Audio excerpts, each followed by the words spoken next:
Hello everyone! Ayan, happy Friday po uli sa ating lahat. Ayan, so good morning po. And for today's video ay tara at samahan niyo po ako magluto nitong ating napakasarap na ulam. Walang iba kundi itong ating pork humba na lalagyan natin ng saging na saba at bulaklak ng saging. And papaksiw din po tayo nitong ating isdang tamban. So, tamban din po ba ang tawag sa inyo sa ganitong isda?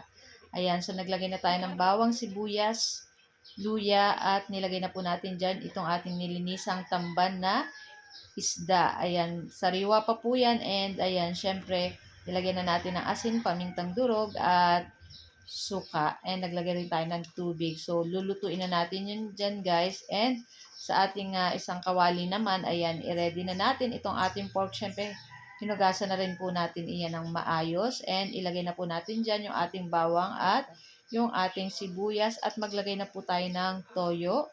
At maglalagay din po tayo ng pamintang durog. At maglalagay rin po tayo ng oyster sauce para masarap itong ating pork humba.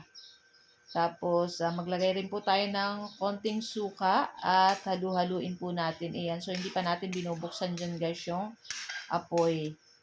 Halu-haluin lang po natin iyan lahat ng mga sangkap na nandyan sa ating pork.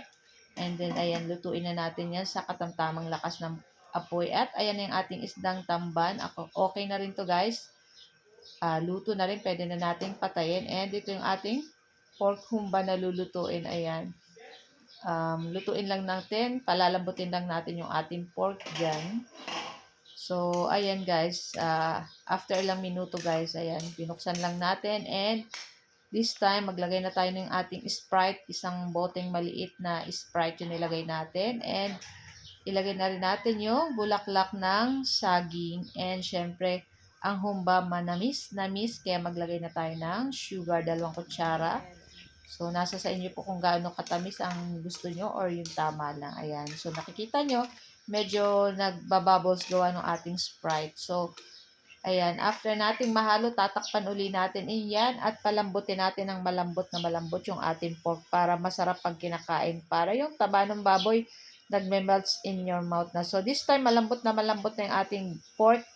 Ilagay na po natin dyan yung ating saging na saba. So, gumamit lang ko ng 5 pirasong saging na saba at in-slice ko lang na katulad po ng ganyan. So, hinalu-halo lang po natin and tatakpan uli natin iyan guys para maluto yung ating saging na saba ng mga ilang minuto. And after ilang minuto, ayan na nga guys. At ready na itong ating napakasarap na pork humba. So, syempre, wag natin kalimutan magsaing ng madami pag ganito yung ulam kasi talagang taob na naman ang isang kalderong kanin ito, guys.